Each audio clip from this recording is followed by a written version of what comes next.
दो दोस्त। किसी गांव में दो दोस्त रहते थे। एक का नाम हीरा था और दूसरे का मोती। दोनों में गहरी दोस्ती थी और वे बचपन से ही खेलना कूदना, पढ़ना लिखना हर काम एक साथ करते थे।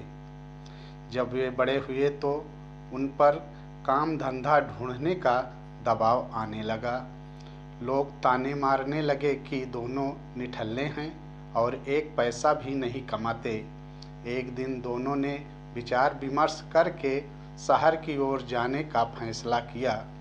अपने घर से रास्ते का खाना पीना लेकर दोनों भोर होते ही शहर की ओर चल पड़े।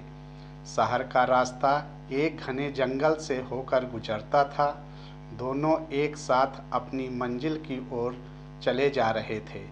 रास्ता लंबा था, सो उन्होंने एक पेड़ के नीचे विश्राम करने का फैसला किया। दोनों दोस्त विश्राम करने बैठे ही थे कि इतने में एक साधु वहां पर भागता हुआ आया। साधु तेजी से हाँफ रहा था और बेहद डरा हुआ था। मोती ने साधु से उसके डरने का कारण पूछा। साधु ने बताया कि आगे के रास्ते में एक डायन है और उसे हरा कर आगे बढ़ना बहुत मुश्किल है। मेरी मानो तुम दोनों यहीं से वापस लौट जाओ। इतना कहकर साधु अपने रास्ते को लौट गया। हीरा और मोती साधु की बातों को सुनकर असमंजस में पड़ गए। दोनों आगे जाने से डर रहे थे। दोनों के मन में घर लौटने जाने का विचार आया, लेकिन लोगों के ताने सुनने के डर से उन्होंने आगे बढ़ने का निश्चय किया। आगे का रास्ता और घना था और वे दोनों बहुत डरे हुए थे। कुछ दूर और चलने के बाद उन्हें एक बड़ा सा थैला दिखाई पड़ा।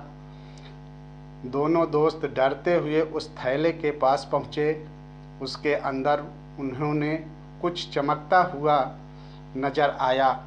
खोल कर देखा तो उनकी खुशी का ठिकाना ही ना रहा। उस थैले में बहुत सारे सोने के सिक्के थे। सिक्के इतने अधिक थे कि दोनों की जिंदगी आसानी से पूरे ऐशो आराम से कट सकती थी। दोनों खुशी से झूम रहे थे। उन्हें अपने आगे बढ़ने के फैसले पर गर्व हो रहा था। साथ ही वे उस साधु का मजाक उड़ा रहे थे कि वह कितना मूर्ख था जो आगे जाने से डर गया। अब दोनों दोस्त ने आपस में धन बांटने और साथ ही भोजन करने का निश्चय किया। दोनों एक पेड़ के नीचे बैठ गए। हीरा ने मोती से कहा कि वह आसपास के किसी कुएं से पानी लेकर आए ताकि भोजन आराम से किया जा सके। मोती पानी लेने के लिए चल पड़ा। मोती रास्ते में चलते चलते सोच रहा था कि अगर वे सारे सिक्के उसके हो जाएं तो वो और उसका परिवार हमेशा राजा की तरह रहेगा। मोती के मन में लालच आ चुका था। वह अपने दोस्त को जान से मार डालने की योजना बनाने लगा। पानी भरते समय उसे कुएं के पास उसे एक धारदार हथियार मिला।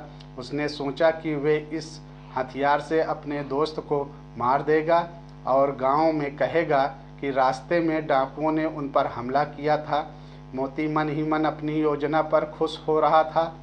वह पानी लेकर वापस पहुंचा और मौका देखते ही हीरा के पीछे से वार कर दिया। देखते ही देखते हीरा वहीं ढेर हो गया। मोती अपना सामान और सोने के सिक्कों से भरा थैला लेकर वहां से वापस भागा। कुछ ही घंटा चलने के बाद वह एक जगह रुका। दोपहर हो चुकी थी और उसे बड़ी जोर से भूख लग गई थी। उसने अपनी पोटली खोली और बड़े चाव से खाना खाने लगा, लेकिन ये क्या, थोड़ा खाते ही मोती के मुंह से खून आने लगा और वह तड़पने लगा। उसे एहसास हो चुका था कि जब वह पानी लेने गया था तभी हीरा ने उसके खाने में कोई जहरीली जंगली बूटी मिला दी थी। कुछ ही देर में उसकी भी तड़प तड़प कर मृत्यु हो गई। अब दोनों दोस्त मृत पड़े थे और वो थैला यानी माया रूपी डायन जस का तस पड़ा हुआ था। जी हाँ दोस्तों, उस साधु ने एकदम ठीक ही कहा था कि आगे डायन है। वो सिक्कों से भरा थैला उन दोनों दोस्तों के लिए डायन ही साबित हुआ।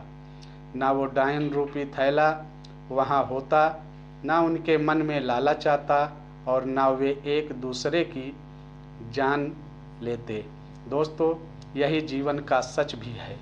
हम माया यानी धन दौलत संपदा एकत्रित करने में इतना उलझ जाते हैं कि अपने रिश्ते नातों तक को भुला देते हैं। माया रूपी डायन आज हर घर में बैठी है। इसी माया के चक्कर में इंसान हैवान बन बैठा है।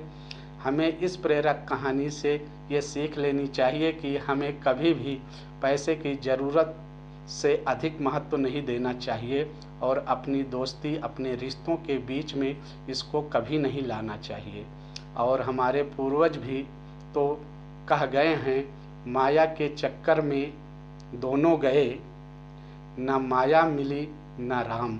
इसलिए हमें हमेशा माया के लोभ व धन के लालच से बचना चाहिए और ज़्यादा ना सही पर कुछ समय भगवान की आराधना में ज़रूर लगाना चाहिए। साथियों, कहानी पसंद आई हो तो इसे लाइक करें, शेयर करें और सब्सक्राइब करें। धन्यवाद।